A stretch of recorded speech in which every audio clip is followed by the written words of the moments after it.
আমার আজকের এই ভিডিওতে সকল দর্শককে স্বাগত। আমি আজকে পড়াবো সিডিপি একটা অংশ, সেটা হচ্ছে লেভ ভাইগোটস্কির তত্ত্ব। রাশিয়ান মনস্তত্ত্ববিদ লেভ ভাইগোটস্কিকে সমাজ নির্মাণবাদ তত্ত্বের জনক বলা হয়। সমাজ নির্মাণবাদ বলতে সোশ্যাল কনস্ট্রাকটিভিজম, ঠিক আছে। সমাজ নির্মাণবাদের জনক বলা হয় ভাইগোটস্কিকে। ভাইগোটস্কি কোথাকার ছিলেন? রাশিয়ান মনস্তত্ত্ববিদ, ঠিক আছে। ভাইগোটস্কি বিশেষ করে ভাষার উপর জোর দিয়েছিলেন। পিয়াজে যেরকম চিন্তনের উপর জোর দিয়েছিলেন, এখানে কিন্তু ভাইগোটস্কি কিসের উপর জোর দিয়েছিলেন? ভাষার উপর, ঠিক আছে।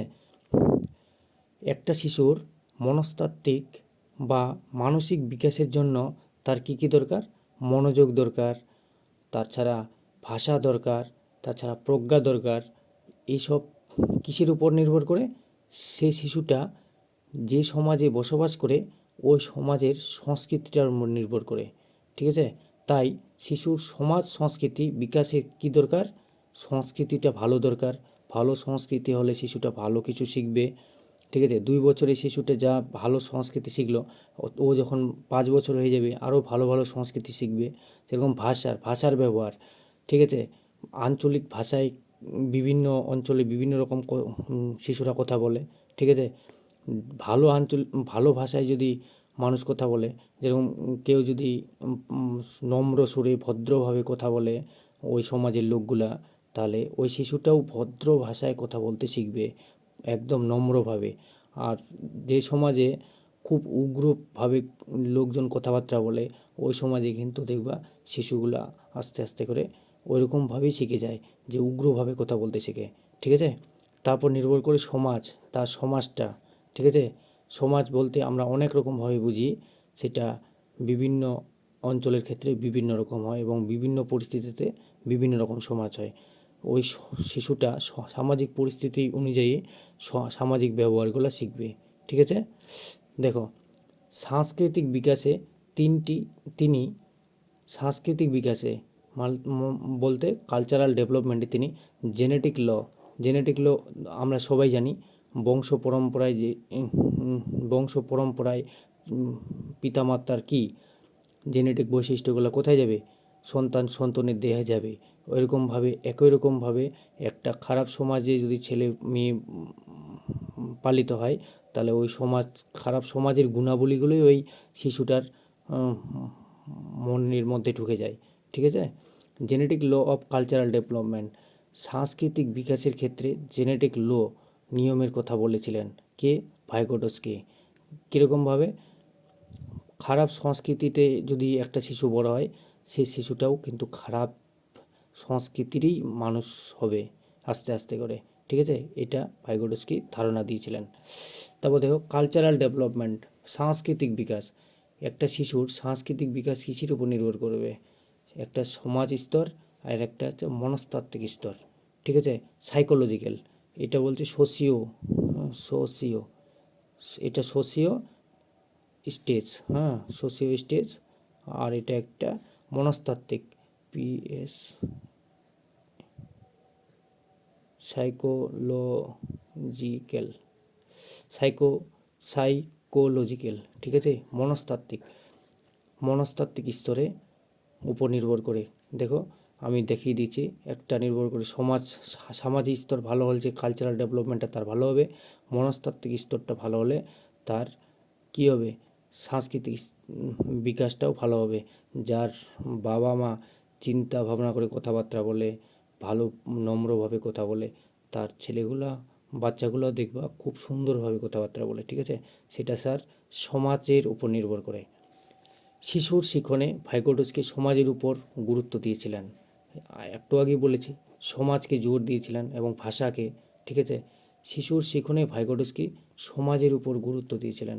সমাজ বলতে ভালো সমাজের ছেলে মেয়ে ভালো ব্যবহার করবে, খারাপ সমাজের ছেলে মেয়ে খারাপ ব্যবহার করবে, ঠিক আছে। তাই একটা মানুষের ব্যবহার আর একটা মানুষের সাথে মিল খায় না, কারণ প্রত্যেকটা সমাজের প্রত্যেকটা লোকের পরিবারের সামাজিক ব্যবহার সেটা কিন্তু একদমই আলাদা। আমার বাড়িতে যে ব্যবহার, লোকের সামাজিক ব্যবহার, সেটা কিন্তু পাশের বাড়ির লোকের সামাজিক ব্যবহার কিন্তু অনেকটাই ডিফারেন্স লক্ষ্য করা যায়, সেটাই তিনি বলেছিলেন। তাহলে আমার বাড়িতে যে শিশুটা বড় হবে সেটা আমার সামাজিক ব্যবহার শিখবে, এবং পাশের অন্য বাড়িতে যে শিশুটা বড় হবে সে অন্য সামাজিক ব্যবহার শিখবে। ঠিক আছে, ধরে নাও এটা আমার বাড়ি, এটা আমার বাড়িতে একটা শিশু বড় হচ্ছে। ঠিক আছে, এই ঠিক আছে, এই শিশুটা বড় হচ্ছে, আর একটা পাশের বাড়ি এই শিশুটা বড় হচ্ছে। ঠিক আছে, আমার বাড়িতে ধরে নাও আমি আমার বড় দাদার জামা কাপড় পরলাম। ঠিক আছে, আমি আমার বড় দাদার জামা কাপড় পরলাম, আমরা ধরে নাও 3 ভাই। তাহলে 3 ভাইয়ের মধ্যে বড় যে সবচেয়ে বড় দাদা সে মেজো দাদার জামা কাপড়, মেজো দাদা এই বড় দাদার জামা কাপড়, পুরনো জামা কাপড় পরে। আবার ছোট দাদা কি মানে ছোট ভাই কী করে মেজর কী করে পুরনো জামা কাপড়গুলো পরে। ঠিক আছে, এটা কিন্তু একটা সামাজিক কালচার। আবার দেখো পাশের বাড়িতে তারা 2জন ছেলে আছে। ঠিক আছে, তাদের বাবা মা ওইরকম কালচার দিয়েছে যে কেউ কারো জামা কাপড়, ছেঁড়া জামা কাপড় পরে না, কারো জামা কাপড় কেউ পরে না। এ এক্সট্রা একদমই আলাদা। এ যেগুলো নিবে সেগুলো তারই, এবং যে এগুলো নিবে সেগুলো তারই। তাহলে ডিফারেন্সটা লক্ষ্য করতে পারছো? এরা কিন্তু পরস্পর জুড়ে আছে, আর এরা কিন্তু পরস্পর বিচ্ছিন্ন হয়ে আছে। ঠিক আছে, তাহলে সামাজিক কালচারটা একদমই আলাদা। তিনি মনে করেন শিশু তার সমবয়সী এবং প্রাপ্তবয়স্ক অথবা শিক্ষকের কাছ থেকে ধারণা ও সংস্কৃতি তার পক্ষে বোঝা সম্ভব হয়। এক্ষেত্রে একে স্কেফোল্ডিংয়ের ধারণা দেন কে? ভাইগটস্কি। স্কেফোল্ডিংয়ের ধারণা দিয়েছিলেন ভাইগটস্কি। ঠিক আছে, কিসের উপর ভিত্তি করে? কোনো একটা শিশু কোনো কিছু জিনিস বুঝতে পারছে না, তার ফলে সে কী করবে? তার সমবয়সী সহপাঠীদের সাহায্য নিয়ে সেই জিনিসটা শেখার চেষ্টা করবে, বা শিক্ষকের সাহায্য নিয়ে সেটা বোঝার চেষ্টা করবে। ঠিক আছে, এই যে হেল্প নিল, টেম্পোরারি হেল্প, সেটাই হচ্ছে স্কেফোল্ডিং। কীরকম? একটা শিশু সে কিন্তু কাঠের গাড়ি চালাতে পারে। ঠিক আছে, ও কিন্তু স্বইচ্ছায় নিজে নিজে শিখে যায়। ওটা কাঠের গাড়িটা সামনে দিয়ে দিবা 3-4 বছরের ছেলে মেয়েকে, সে কিন্তু শিখে যাবে। ঠিক আছে, ঠিক কাঠের গাড়িটা নিয়ে ও চালিয়ে দৌড়ে বেড়াবে। কিন্তু একটা যদি কম্পিউটার দাও সামনে চালাতে পারবে না। কিসের দরকার? শিক্ষকের দরকার। ঠিক আছে, বা গাইড করার লোক দরকার, মানে প্রশিক্ষণপ্রাপ্ত একটা লোকের প্রয়োজন, যাতে করে শিশুটাকে সেটা সে কী করবে? শিখিয়ে দেবে। ঠিক আছে, এই যে শিখিয়ে দিল টিচারটা বা প্রশিক্ষণপ্রাপ্ত লোকটা, সেই ব্যক্তিটাই হচ্ছে কী করতেছে? টেম্পোরারি তাকে হেল্প করতেছে, স্কেফোল্ডিংয়ে সাহায্য করছে। তারপর দেখো মানসিক বিকাশ। একটা শিশুর যে মানসিক বিকাশ হবে তার কী কীভাবে হয়? একটা প্রকৃত বিকাশের স্তর। শিশু নিজের চেষ্টায় যেটা শিখবে অ্যাকচুয়াল লেভেল অফ ডেভেলপমেন্ট। ঠিক আছে, শিশু নিজের চেষ্টায় যেটা শিখবে সেটাই হচ্ছে কি? স্বশিক্ষণ, প্রকৃত বিকাশের স্তর। আবার কি? সম্ভাবনার স্তর। শিক্ষক বা অধিক জ্ঞানের সহপাঠীর সাহায্যে শেখে। ঠিক আছে, এটাতে কী করতে হবে? সাহায্য কীভাবে করতে হবে? গাইড করতে হবে, পোটেনশিয়ালিটি দেখাতে হবে, এবং স্কেফোল্ডিং করতে হবে। এক কথায় সাহায্য করতে হবে। ঠিক আছে, এক কথায় কী করতে হবে? সাহায্য করতে হবে। হলো, তারপর দেখো যেটা বলছিলাম এটাই একটা। ঠিক আছে, সেলফ লার্নিং অফ চাইল্ড, স্বশিক্ষণ। শিশু কী করবে? নিজের ইচ্ছায় শিখবে। তারপরে এ কী করছে? কাঠের গাড়িটা চালাতে শিখে গেছে, কিন্তু একটা কম্পিউটার দিলে সে কী করতে পারছে না? চালাতে পারছে না। সে temporary help to child by others, অন্যের সাহায্য নিয়ে শিশুটা কি সেই জিনিসটা শিখতেছে। ঠিক আছে, অন্যের সাহায্য নিয়ে শিশুটা সেই জিনিসটা শিখতেছে। তাহলে কি হচ্ছে? এই জায়গাটায় স্কেফোল্ডিং কাজ করতেছে মানে temporary help to child by others, মানে অন্য লোকের সাহায্যে সেই শিশুটা কোনো কিছু জিনিস শিখতেছে, সেটাই হচ্ছে স্কেফোল্ডিং। এই যে এই স্তর আর এই দুটা স্তর মাঝখানে একটা কি পাচ্ছ? জেপেডি স্তর পাচ্ছ, জোন অফ প্রক্সিমাল ডেভেলপমেন্ট। এই মাঝখানের জায়গাটা হচ্ছে জোন অফ প্রক্সিমাল ডেভেলপমেন্ট। এই যে শিশুটিকে কম্পিউটার শিখতে শিক্ষক বা প্রশিক্ষণপ্রাপ্ত কোনো ব্যক্তি সাহায্য করছিল, সেই ব্যক্তিটাকেই বলা হয় MKO। এই যে লিখেছি দেখো, MKO, সেই ব্যক্তিটাই হচ্ছে MKO, মোর নলেজেবল আদার্স।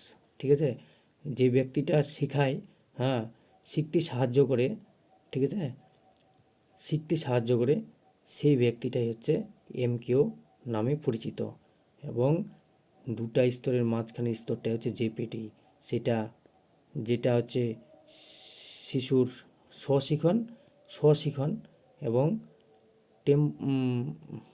স্কেপ হোল্ডিং বলতে সহপাঠীর সাহায্যে বা অধিক জ্ঞান সম্পন্ন লোকের সাহায্যে কাছ থেকে শিখে। এই দুটো স্তরের মাঝখানে যে পার্থক্যটা লক্ষ্য করা হয় সেটা হচ্ছে জেপিটি। জেপিটি কী জিনিস দেখো ভালো করে, জোন অফ প্রক্সিমাল ডেভেলপমেন্ট। শিশুরা ব্যক্তিগত প্রচেষ্টায় যে স্তরে নিজে নিজেই সমস্যা সমাধান করে, কোন স্তরে? এই স্তরে নিজে নিজেই সমস্যা সমাধান করে। এবং শিক্ষক বা অধিক জ্ঞানের সম্পন্ন সহপাঠীদের সাহায্যে যে স্তরে সমস্যা সমাধান করে, এ কী করছে? অন্যের সাহায্যে সমস্যা সমাধান করতে চায় এই স্তরটাতে। তার পার্থক্যকেই জেপিটি বলে। এই দুটার মাঝখানে একটা পার্থক্য আছে, সেটাই হচ্ছে জেপিটি। ঠিক আছে, পার্থক্য জেপিটি বুঝতে পারছো? এই দুটো স্তরের মাঝখানে জেপিটি। এই স্তরে কে কাজ করে? এমকেও, মোর নলেজেবল আদার্স। এই স্তরেই কাজ করে, জেপিটি স্তরে। ঠিক আছে, যাতে করে শিশুটা কিছু প্রশিক্ষণপ্রাপ্ত লোকের কাছ থেকে বা শিক্ষকের কাছ থেকে শিখে সে কী করতে পারে? সম্ভাবনার স্তরে এগিয়ে যেতে পারে। ঠিক আছে, তো আশা করি ক্লাসটা সবারই ভালো লাগলো। যারা একটু সমস্যা হবে তারা পুনরায় ভিডিওটা আরেকবার দেখবে। আই হোপ তোমরা অনেক সুন্দরভাবে বুঝেছ। আর না বুঝতে পারলে কমেন্টে অবশ্যই লিখবে, আমি আরও হেল্প করার চেষ্টা করব এবং নতুন নতুন ভিডিও আনার চেষ্টা করব। Thank you.